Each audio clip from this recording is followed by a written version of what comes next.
So it was weird because it was not all self-organized online. I mean, that was a big part of it, but there was also this guy named Jason Waskey who had become the state director, which is always interesting when you get there, when somebody already has your title. But they had, and they were working with, Elijah Cummings and the Attorney General, and they had actually created county by county chapters of folks who kept in touch with each other through the MyVote tools, but met, and they would meet as a statewide steering committee of 150 people every Saturday. I mean, it was pretty amazing. So it was before we got there. They were just good organizers, but all volunteers, obviously. So it was probably the easiest job I've ever had, is just being like, okay, it's already basically running. Let's get Barack in here a couple times, Michelle, and call it a day. But it was again the merger of the two. But I think your question about sort of what's your question about the future is? It's essentially how do you capitalize on that ability of tools to enable carpenters to either find each other and then start working together, or to potentially even train carpenters without necessarily having the multi-million-dollar field infrastructure that the campaign ended up building, and the large the office presence and all Right. this kind of stuff. How do you and this is relevant to smaller organizations, smaller campaigns, people with fewer resources. What are some of the opportunities you see for using the technology to make You want to answer that? No, go ahead. I mean, I think that is the question, right? It's the question of what happens to the Obama campaign going forward, et cetera. I think that, there's tons of ways that use the technology. There's ways to do training online. There's ways to bring people together, obviously, online. I think that, without without having 2,500 organizers, I don't know if that's actually the real number, but it's around there, maybe even higher. That's not on the record. So without having that on the ground, I think that you can still use this technology, but I think with all of those sort of things that I think Marshall was talking about, one of the things in leadership as we were building these teams that we learned quickly is that the person that raises their hand first to become the team leader is often the worst leader. And so oftentimes online, the person that sets up the MyBo group first is often the worst leader, because they just have more time and are more active, but maybe not the person that really could bring people together to really motivate action. So one of the key questions is, how do you develop leaders in that online community where, what kind of structure do you put in place to sort of define who the leader is, and what do you have to do to become a leader? Are there tests that you have to go through, so that anybody just can't come on and say, I'm going to be the leader of this organization in this community? I think that's sort of the biggest question, because without the leadership, you have a problem of whoever decides they want to step up, whether or not they're leading the organization in completely the wrong direction, or taking it on a different mission, or you doing it in a different name, is, I think, the key question. Let me just add to that. Those 6 items I went through about values and strategy and so forth are leadership practices. In other words, that's what what the practice of leadership entails with a volunteer group, especially. So the question is, how do you accomplish that? And it's particularly challenging because many of them are interpersonal skills. So it's not like mastering a body of data about geology. I'm involved in designing a distance learning version of my organizing class that I teach here for the spring. And we're going to experiment with that. It's challenging, frankly, because if people enroll as individuals and you're trying to teach people interactive skills, so one rule we've made is people are going to enroll as teams. In other words, we'll only accept people who already formed as teams. And then that'll allow us to coach interactive practice and use video, we hope, in order to give feedback. We're going to try, but you have to, this whole thing of self-organization, I think, is a chimera. I mean, I just think it's a wish. The reality is that it takes skill and craft and practice to be good at it. And the question is how to develop that capacity, not just sort of wish that it'll happen and then, oh, gee, it was a miracle. It doesn't work that way. But we can do much more than we have been able to do, I think, if we approach it focused on the right things. So, but the last thing I'll say, I know there's other questions, is if you look at California in the primary, 9 organizers, what Buffy, who was the field director out there, was able to create was an organization that was statewide, and was able to produce way more calls per organizer, certainly, and really per capita than most states. And they used the technology but had a very small, staff structure to make it happen. So I think places like that are case studies in how it could work. Well, and just one quick on Buffy in California. What was not traditional was a leadership team structure at the base. See, traditional is like you find somebody and put them in charge, and then they burn out or they try to seize the power, or it's that kind of deal. We launched through these Camp Obamas, we launched teams, leadership teams, interdependent teams that were designed purposely with shared norms, with a structure and so forth. It gave them a durability, a longevity, and a capacity that I hadn't seen before with volunteer efforts. And so Buffy, with very few organizers, was able, in 2 weekends we launched 200 of these teams. Now, of course, some flaked out and so forth. The coaching is a critical role here. And that's another little thing to mention, is about the significance of coaching. But I just wanted to emphasize, just because it involves people face-to-face doesn't mean it's traditional. It just means that it's people face-to-face. And there's lots of innovation to be done there as well as in the other approaches. Yeah. I think the video we used to get people to do stuff was, okay, here's the story of what we did, and sign up right here to do it, which was very effective, and we saw huge, sign up rates. What I think you're also asking, or at least what I'm thinking, is did we experiment with people actually creating their own video and telling, their story to the campaign, which I think nationally they may have done some, but I don't think we did it any in our states. And in terms of going forward, I think there's probably tons of lessons that you guys probably know way better than I do about video and moving people into action that I don't even claim to know the answers to, other than a good video connected to a real narrative about what's happening that's real, and a way to capture people when they say they want to do something from that and get them into action. If you have all of those things, I think it's going to be powerful no matter what year you're working on it. One of the real challenges is the communication is emotional communication, okay, over the internet, is the communication of affect. As you know, it's very easy to express emotion, right? But it's a lot harder to experience it. In fact, sometimes it's too easy to express emotion because we're not empathetically inhibited from the person being right in front of us. How many people have had that experience? And so you just send off an email in anger, and they, oh, geez, why did I do that? I should have pushed delete. It's because we're used to empathy both as communication and inhibition. We understand then the social context that we're in. And the ability of the video to communicate empathy, for empathetic communication, I think is really important, and one of the reasons why it had such an impact. So we have to appreciate the significance of emotional as well as conceptual communication. I'll take the easy one. Susan Chavez. All right. No, it's a great question. I actually think it might have been what Joe's referring to is I have a book coming out in February called Why David Sometimes Wins, but it's about the farm work organization, but then also at the end the way in which it implodes. The implosion I locate a lot to lack of accountability systems. And I think with this mode of communication, there's an even greater danger in that. It's very easy to sit in a room and imagine you're connected to 1 million people out there and just do your thing. Whereas if you have to interact with other people, again, it's this power of empathetic interaction. It creates more accountability in it. I think accountability was a huge problem there. I think it's a problem of leadership isolation through lack of accountability mechanisms within the organization. I don't know that this might even have made it worse.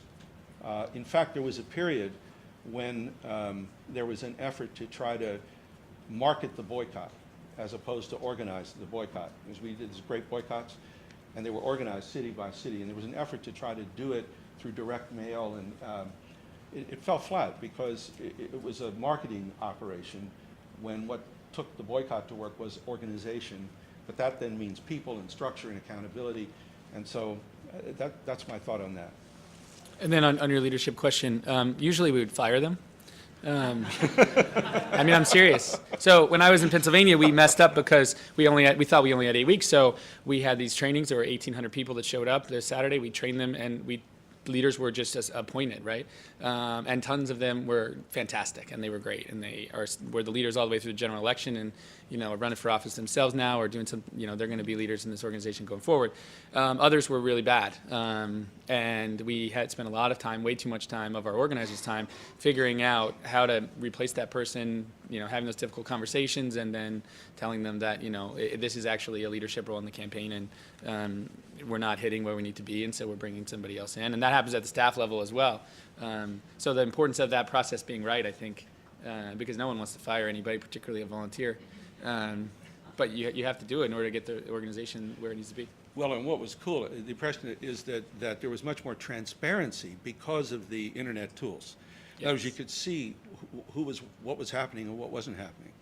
And so it introduced a kind of transparency that's so difficult in most organizations with tiers, to actually know what's happening and to be able to see what's happening and evaluate in that way. And everybody knows it's all in front of God and everybody. It's a very, I thought that was a really important thing.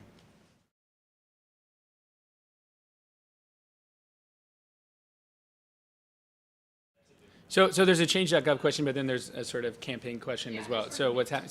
So there's millions of people right on our email list, and there's millions of volunteers out there. So what we've been doing is going through a process to figure out to be what we're calling deliberate haste, which is what Barack talks about with his transition into till January 20th, which is to figure out what worked and what didn't work, and what do people in the community really care about. So the first step we did is we sent a survey out that new media folks send out that has over 500,000 responses, and not just 1 to 4, but like open-ended questions as well about where they want to see the movement going, but also like what do we do well and not do well, because if we're going to go forward, we got to figure out what was it that people at the very at the local level really thought about the organization. They might not tell you face to face, but they're giving us this great feedback on all that sort of stuff. So that was one thing that we did. Second thing is last weekend we held a conference of some of the best neighborhood team leaders and some of the best organizers, and got their feedback as well in small group discussions about what they thought about what worked, what didn't work, and what we should do going forward. We've held thousands of conference calls with field organizers, and we'd get 10 of them on a call, get their feedback, get their ideas on the vision going forward. We did the same thing with regional field directors. We did individual calls with people at higher level on the campaign. And then this weekend, there's house parties going on across the country, as David Pluff has been emailing out about. And the key of those is to really get people's feedback on what worked and what didn't, and their visions for going forward. So it's telling us a lot about what our community wants, and what they're willing to do. I mean, we asked like how many hours they're willing to put, all this sort of stuff. So all of that is happening. Now, what happens to the change.gov thing is sort of, figuring out and how to, a lot of those people, are going to get jobs and some won't, and what do you do with all that energy? And people over there want to do things around, that. So I think that's a question we just have to figure out. Well, I guess I just was sort of interested because, it sounds like you're doing a really interesting thing, kind of almost like a customer satisfaction survey with Yeah. volunteers. But one of the important things that Marshall pointed out was the need for like discernible, action, right? Like a thing that you're going to do. And you're sort of asking 500,000 people, what are you going to do? Which is a very different question than like we're asking you to help get Barack Obama elected. Right. I mean, we will after. So now it's sort of the process of like redefining the next step and redefining what the organization looks like and who's in charge of it and where is it housed and all that sort of stuff. As those questions are answered, there will definitely be that sort of like, here's what we're asking you to do. I mean, the ask right now is that hold this house party, be a part of this process. Like your voice should be heard in this. As we listen to your voice, we'll come up with the next steps, and then there will be asks around that. I mean, we don't just ask people to go to the house meetings either, the house parties. We're asking them also to come up with a civic engagement project or service project in their community around the holidays. That sort of is something that they're going to be doing, and then we will, as we move the organization forward, come up with that. Boy, there's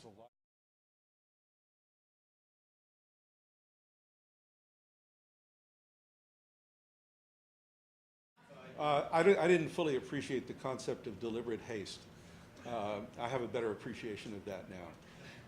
I think I was impatient, and I think that the process of learning that's going on is a very important one. I think that sometimes I've observed the campaign to close itself off from outside contributions in ways that might be more helpful not to do. But it's at the margins. It's at the margins. Can you speak up? I said it's at the margins. I just said it's, what is it, friendly criticism? That's the intent. So I don't know what else to say about that. Yeah, and I mean, I think we could do a better job of telling the story of what we're doing. You know, I mean, most people don't know the process we're going through, and we're getting it out there, and there's going to be more. And you know, the emails that are starting to go out about, you know, people are wondering, is it over? Like the office is gone, my organizer's gone. What does that mean about what do I do? And so there's a lot of people out there on. If you read the MIBO groups and things like that, people are wanting to know, and they want to be a part of it. And we're doing a better job, I think, now of making sure they know what process we're going through. Okay.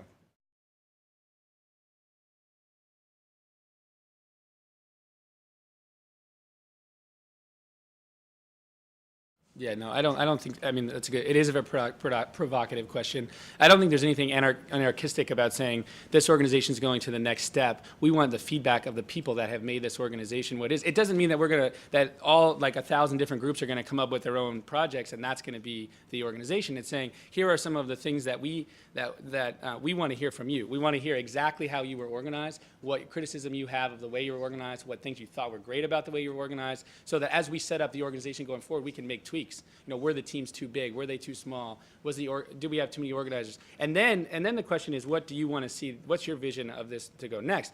And you know, we're seeing tons of very interesting information about a lot of people within the organization have very clear priorities about what they want to do. Number one, push Barack Obama's legislative agenda, knowing that our organization is very clearly with that, and then also that they're willing to give hours, that they're willing to put in time, is key for us to know how to set up the organization so we don't just sit in a room and say, well, you know, we think the volunteers out there are willing to give 20 hours a week like they did in the campaign, and we think this is the #1 priority that everyone cares about. Let's make it and let's go. I mean, it's a process of actually figuring out, taking the temperature of the organization. What I'm saying is, my understanding is in the campaign, you didn't really ask people for a lot of ideas and come up with, use that for a collective strategy to create something going forward.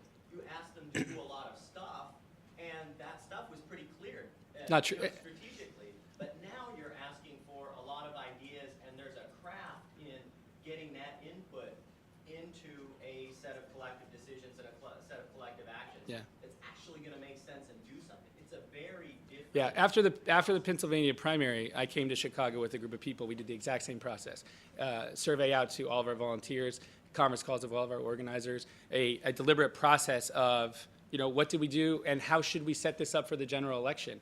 Brought everyone together, did a training with a program that came from those conversations, those surveys, those discussions that we were having amongst people within the organization and without about how we ran the primary. So it's actually, in very many ways, a very similar process. But yeah, as we get to the next stage of like making the decisions about where we're going forward, it's not going to be like, hey, we want everybody's ideas on what we do next on everything. There's going to be a plan. There's going to be a process. There's going to be an organization set up. So Let me just add to that the strategy, the organizing strategy that emerged in the campaign was not like conceived whole cloth at the beginning. There was a whole lot of learning and a lot of mistakes and learning from those mistakes and looking at successes.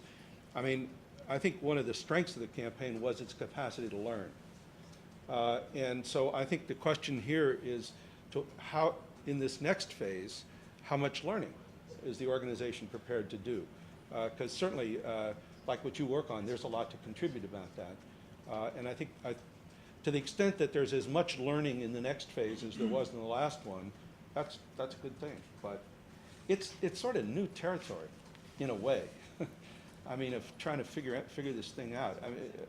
I mean, a movement hasn't emerged within a electoral campaign before. I mean, and that's kind of what's happening. And then there's the whole question of governance itself, and what about governing? In what ways of governing can people be engaged and civic capital be created, not just through the campaign mechanism, but I mean, if we're going to really deal seriously with environmental challenges, local communities have to be mobilized and organized and engaged in thoughtful ways. Why can't we do that through government too? I mean, government doesn't. Well, yes, the whole thing: trained, educated. I mean. Leaderships. I mean, there's an enormous possibility, but it's beyond emails from Barack and emails to Barack. I mean, it's much, much beyond that.